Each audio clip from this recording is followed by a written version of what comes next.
Friends, welcome to my YouTube channel Saraswati commerce academy. तो आज हम करने वाले हैं क्लास 12 की बिजनेस स्टडीज का एक नया टॉपिक जिसका नेम है रिक्रूटमेंट। अभी हमने जो है स्टाफिंग के बारे में पढ़ा, स्टाफिंग का मतलब क्या होता है। अभी हम पढ़ रहे हैं रिक्रूटमेंट का मतलब क्या होता है, और नेक्स्ट वीडियो में हम पढ़ेंगे कि सिलेक्शन का मतलब क्या होता है, और सिलेक्शन के बाद की हमें अपने एम्प्लॉयज को ट्रेनिंग देनी पड़ती है, वो हम किस किस तरीके से ट्रेनिंग देते हैं। तो सबसे पहले अब हमें जो है स्टाफिंग का मतलब पता होना चाहिए। स्टाफिंग का मतलब क्या होता है कि हमें अपने ऑर्गेनाइजेशन में लोगों की जरूरत होती है, क्योंकि सबसे पहले हम अपने ऑर्गेनाइजेशन में जो है अपने 5 फंक्शन ऑफ मैनेजमेंट है उसको प्रिपेयर करते हैं। 5 फंक्शन ऑफ मैनेजमेंट का मतलब क्या है? Planning, organizing, staffing, directing and controlling. Planning में प्लान बनाए, ऑर्गेनाइजिंग में ऑर्गेनाइज किया, अब लोगों की जो टास्क, जो रिस्पॉन्सिबिलिटीज जो है इन फ्यूचर क्या क्या होंगी वो डिसाइड कर दिया। अब काम करने के लिए लोगों की जरूरत तो पड़ेगी, तो उनके पोस्ट पे लोगों को जो है फिल करना पड़ेगा अब हमें, तो वो होता है स्टाफिंग। स्टाफिंग के बाद अब इसमें मेन बात क्या आती है, रिक्रूटमेंट का मतलब क्या होता है आइए जानते हैं। रिक्रूटमेंट एक पॉजिटिव प्रोसेस है, यानी कि इसके अंदर लोगों को इन्वाइट किया जाता है कि आप ज्यादा से ज्यादा अपनी एप्लीकेशन फॉर्म जो है हमारी कंपनी के पास भेजो, हमारी ऑर्गेनाइजेशन के पास भेजो, ठीक है। तो ज्यादा से ज्यादा लोगों को ये मोटिवेट किया जाता है कि आप अपने एप्लीकेशन फॉर्म को हमारे यहाँ पे भेज दो। अब ये ऐसा करने का मेन मोटिव क्या होता है? जितने ज्यादा लोग एप्लीकेशन फॉर्म हमारे पास भेजेंगे उतने ज्यादा लोगों में से तो हम लोगों को सिलेक्ट करना जो है हमारे लिए क्या रहेगा? आसान रहेगा। आसान इस वे में नहीं कि हमें इतने सारे लोगों को इंटरव्यू लेना पड़ेगा, इस तरीके से हमारे लिए आसान रहेगा कि एक बार जो है ढंग के लोगों को रिक्रूट कर लिया, आगे तो जो हमारी टेंशन है वो कम से कम हो जाएगी। तो इतने बढ़िया पर्सन को हम इसमें जो है बाद में सिलेक्शन प्रोसेस के अकॉर्डिंगली हम उसमें सेलेक्ट कर लेते हैं। लेकिन उससे पहले रिक्रूटमेंट में हमें लोगों के एप्लीकेशन फॉर्म जो है भेजने के लिए उनको मोटिवेट किया जाता है कि आप ज्यादा से ज्यादा हमारी ऑर्गेनाइजेशन में एप्लीकेशन फॉर्म जो है वो भेजो। तो अब सोर्सेज ऑफ रिक्रूटमेंट 2 तरीकों से जो है हम रिक्रूटमेंट कर सकते हैं। ये बात ध्यान में रखनी है कि रिक्रूटमेंट एक पॉजिटिव प्रोसेस है। इंटरनल सोर्सेज है, एक्सटर्नल सोर्सेज है। इंटरनल का मतलब नेम से क्लियर हो रहा है कि अपनी ऑर्गेनाइजेशन के अंदर से ही लोगों को रिक्रूट कर लिया है, बाहर वालों को इनवाइट करने की कोई जरूरत नहीं है। एक्सटर्नल का मतलब सभी लोगों को बाहर से रिक्रूट किया गया है। सबसे पहले इंटरनल सोर्सेज का मतलब क्या है? इंटरनल सोर्सेज में क्या क्या आता है? Transfer, promotion, layoff. ट्रांसफर का मतलब क्या होता है कि एक ऑर्गेनाइजेशन में ही किसी एम्प्लॉय का एक जगह से दूसरी जगह क्या कर दिया? ट्रांसफर कर दिया। उसकी सेम रिस्पॉन्सिबिलिटी है, सेम टास्क उसको परफॉर्म करने हैं, उसको सेम सैलरी मिलेगी, सब कुछ सेम है, लेकिन उसको एक डिपार्टमेंट से दूसरे डिपार्टमेंट में शिफ्ट कर दिया, या फिर जो है एक लोकेशन उसके घर के पास से एक लोकेशन उसके दूर है। तो ऐसा भी हो सकता है कि हमने जो है उसका एक जगह से दूसरी जगह पे ट्रांसफर कर दिया, या तो उसकी वजह से, एम्प्लॉय की वजह से हमने उसको जो है दिक्कत हो रही थी ऐसे ट्रांसफर कर दिया।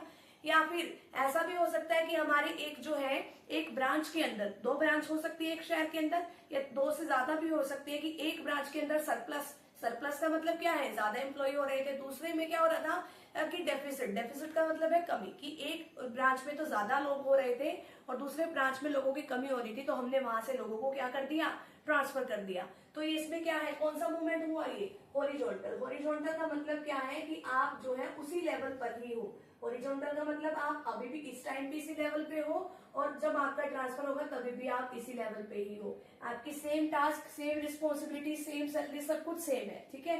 सिर्फ आपका क्या हुआ है? ट्रांसफर। प्रमोशन का मतलब क्या होता है? प्रमोशन में होता है वर्टिकली। वर्टिकली का मतलब कि आपको कौन सी पोजीशन मिलती है? हायर पोजीशन मिल जाती है। हायर पोजीशन का मतलब कि आप आज इस पोजीशन पे हो, आपकी प्रमोशन होगी, आप ऊपर वाली पोजीशन पर पहुंच गए, ठीक है। तो इसमें क्या होता है कि आपकी रिस्पॉन्सिबिलिटीज भी बढ़ जाती है, आपकी सैलरी भी बढ़ती है, आपके टास्क भी बढ़ जाते हैं, ठीक है, आपका सब कुछ बढ़ गया है इसके अंदर। प्रमोशन में ये फायदा होता है।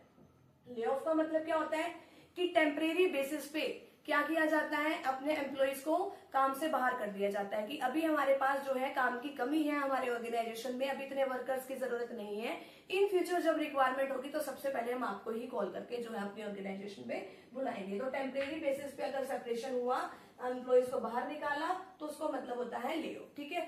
तो अब मेरिट्स और डिमेरिट्स क्या है इसकी? मेरिट्स के बारे में बात करें, इंक्रीज इन मोटिवेशन। लोगों को मोटिवेशन मिलता है कि हाँ भाई अब बाहर वाले लोगों को जो है ऑर्गेनाइजेशन में नहीं बुलाया जाएगा।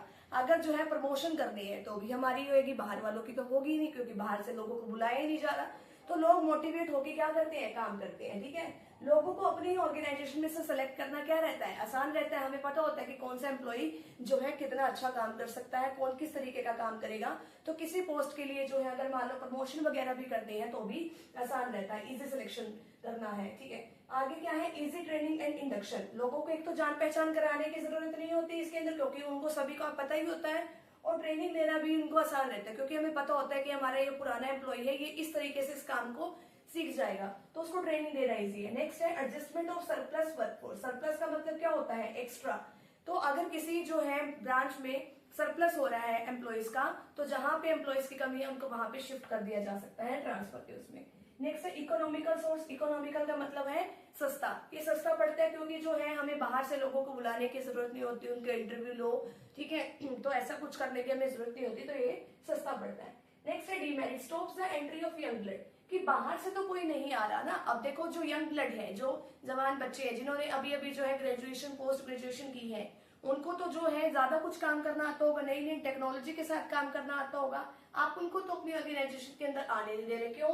क्योंकि आपने तो ये कह दिया कि हम तो अपनी ऑर्गेनाइजेशन के अंदर से ही लोगों को रिक्रूट कर लेंगे, तो उनकी एंट्री पे बैन लग गया, ठीक है। तो ये आपके लिए क्या है, नुकसान, क्योंकि जितना ज्यादा जो नई टेक्नोलॉजी के साथ काम करेगा उतना ही ज्यादा आज के लिए कंपनीज के लिए अच्छा है। नेक्स्ट है not available in new organization. नई ऑर्गेनाइजेशन है, नई ऑर्गेनाइजेशन में तो नए एम्प्लॉय होंगे, पुराने वाले तो हो ही नहीं सकते किसी भी कीमत पे। Next is sense of competition among employee hampered, यानी कि इसमें कंपटीशन की जो भावना होनी चाहिए ना, वो नहीं होती। क्यों? क्योंकि उनको पता है कि जो कुछ इन्होंने अगर प्रमोशन करनी है वो भी हमारी करनी है, नया तो कोई आने से रहा है यहाँ पे, तो उनके अंदर जो कंपटीशन लेवल है वो सब खत्म हो जाता है, ठीक है। वो उतना बढ़िया काम नहीं करते कंपटीशन के चक्कर में, तो फिर भी लोग जो है बेटर वे से काम करते हैं कि हाँ भी अगर हमने काम नहीं किया तो कोई और हमसे बेटर एम्प्लॉय जो है आ सकता है, वो हमारी पोस्ट जो है जा सकती है। नेक्स्ट है एम्प्लॉय बिकम लेजी। अब जो है एम्प्लॉय जो है कामचोर हो जाते हैं, उनको पता है हमें कुछ कहने वाला तो कोई है नहीं है, जो कुछ करने वाला है बस हम ही है, तो इसलिए वो काम करने में कोई इंटरेस्ट ज्यादा नहीं दिखाते। तो ये सब इसकी क्या है, डीमेरिट्स है। नेक्स्ट है एक्सटर्नल सोर्सेज। एक्सटर्नल सोर्सेज का मतलब क्या है कि बाहर से लोगों को रिक्रूट किया।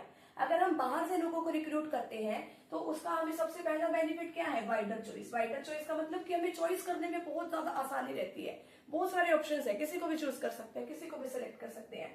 नया बाहर से फ्रेश टैलेंट आता है। फ्रेश टैलेंट का मतलब नए नए जो यंग ब्लड्स हैं, ठीक है, जो इसकी लिमिटेशंस थी वो इसकी मेरिट है कि बाहर से जो है नए बच्चे जो है अपने ऑर्गेनाइजेशन में आने के लिए तैयार बैठे रहते हैं, उनके पास बहुत अच्छी जो है क्वालिफिकेशन होती है। पर्सनल का मतलब है एम्प्लॉय, अच्छा एक पढ़ा लिखा एम्प्लॉय जो है हमें मिल सकता है। और नए एम्प्लॉय की आने की वजह से जो पुराने एम्प्लॉय हैं उसमें भी कंपटीशन बहुत ज्यादा होता है, ठीक है, और नए वालों में तो कंपटीशन रहता ही है कि हम बढ़िया काम करके दिखाएं। तो ये सब क्या है, मेरिट्स। लेकिन इसके डीमेरिट्स क्या है कि अगर हम बाहर से लोगों को बुलाने लग जाएं तो हमारा खर्चा भी बहुत ज्यादा होगा, कॉस्टली प्रोसेस है, बहुत लंबा टाइम लगता है कि बाहर से अगर किसी को बुलाते हैं, और जो हमारा पुराना स्टाफ है वो आपस में क्या हो जाता है, डिससेटिस्फेक्शन उसमें ज्यादा हो जाते हैं कि बाहर से अब ये किसी और को बुला रहे हैं तो हमारी जगह जाएगी, तो इस वजह से वो डिससेटिस्फाइड रहते हैं, ठीक है। अब इसमें देख लेते हैं कि एक्सटर्नल सोर्सेज में किस तरीके से इसमें लोगों की रिक्रूटमेंट की जाती है।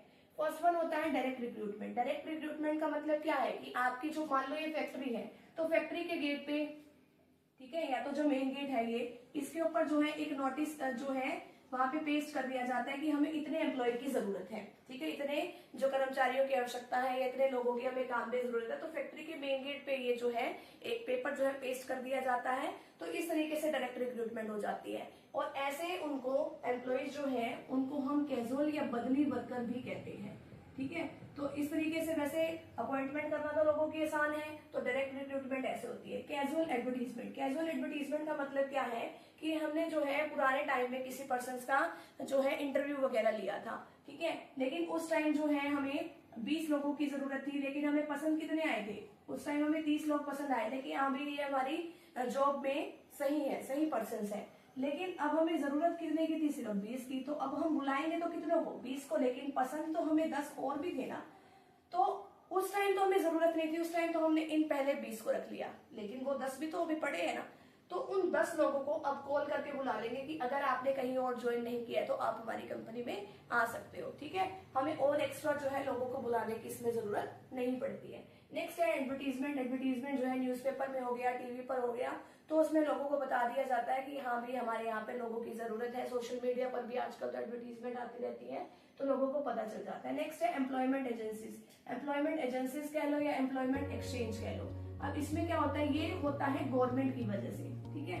अब गवर्नमेंट जो है, गवर्नमेंट में लोग अपना नेम वगैरह जो है रजिस्टर करा लेते हैं, अपने पोस्ट के बारे में बता देते हैं कि हमने इतनी क्वालिफिकेशन हमारे अंदर है और हम इस पोस्ट पे अप्लाई करना चाहते हैं। तो वहां पे आपका नेम क्या हो जाता है, रजिस्टर हो जाता है। जैसे ही कोई न्यू वैकेंसी आती है तो वो जो गवर्नमेंट एजेंसीज है वो आपका नाम वहाँ पे रेफर कर देती है। तो अगर उनको आपकी क्वालिफिकेशंस वगैरह पसंद आती है तो आपको लोगों को वहाँ पे क्या कर लेते हैं, ज्वाइन करा लेते हैं। ठीक है, ये तो है गवर्नमेंट के उसमें। और प्लेसमेंट एजेंसीज और मैनेजमेंट कंसल्टेंट जो है ये काम तो वही करता है, लेकिन ये जो प्लेसमेंट एजेंसीज हैं वो कौन सी होती है, ये प्राइवेट होती है। प्राइवेट में क्या होता है, ये आपका रिज्यूम वगैरह, आपका सारा डाटाबेस, आपका सब कुछ मंगवा लिया जाता है कि हाँ भी आपने कौन सी क्वालिफिकेशन कर रखी है, आप किस जॉब के लिए इंटरेस्टेड हो। तो वो आपसे पैसे वगैरह चार्ज करके वो आपका नाम रजिस्टर कर लेते हैं। जैसे ही कोई वैकेंसी आती है वो आपका नाम रेफर करती है। सिर्फ इसमें क्या फर्क है, ये गवर्नमेंट की तरफ से होता है, ये प्राइवेट एजेंसीज होती है, ये आपसे कुछ कमीशन वगैरह चार्ज करती है। नेक्स्ट है campus recruitment. Campus recruitment most important है, ये एग्जाम में भी आ जाता है। कैंपस रिक्रूटमेंट का मतलब क्या है कि इसमें लोगों को क्या, इसमें जो बच्चे होते हैं, जो फ्रेशर्स होते हैं, कॉलेजेस वगैरह में कंपनीज जाती हैं, ठीक है, वहां पे जाके बच्चों का इंटरव्यू वगैरह लेती है। जो बच्चे सेलेक्ट हो जाते हैं उनको वो क्या करते हैं, जॉब ऑफर करके आते हैं कि हाँ भाई इन फ्यूचर जब आप यहाँ से जो है आपकी जैसी पढ़ाई पूरी होती है आप हमारी कंपनी में आइए और जॉब करिए। ठीक है, तो उनको जॉब ऑफर वगैरह वहीं पे कर दिया जाता है। नेक्स्ट है recommendation of employee. Recommendation of employee का मतलब क्या है कि एक एम्प्लॉय जो है वो ऑर्गेनाइजेशन में काम कर रहा है, अच्छा एम्प्लॉय है, अगर उसका कोई रिलेटिव, कोई फ्रेंड वगैरह जो है जॉब करना चाहता है, ठीक है, तो उन एम्प्लॉयज को क्या किया जाता है, रेफर किया जाता है कि अगर आपको पसंद आता है ये एम्प्लॉय तो आप इसको रख सकते हो। नेक्स्ट है लेबर कॉन्ट्रैक्टर। लेबर कॉन्ट्रैक्टर का मतलब ये होता है कि आप इसमें क्या कर सकते हो कि जो लेबर वगैरह है, एक ठेकेदार होता है, ठेकेदार के नीचे बहुत सारे जो है एम्प्लॉयज वगैरह जो है काम करते हैं, बहुत सारे वर्कर्स होते हैं।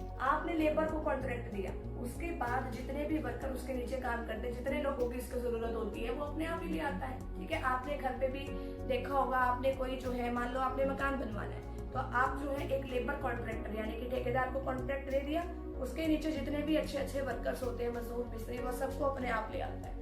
तो इस तरीके से आप उसकी रिक्रूटमेंट कर सकते हो। नेक्स्ट है एडवर्टाइजिंग ऑन टेलीविजन।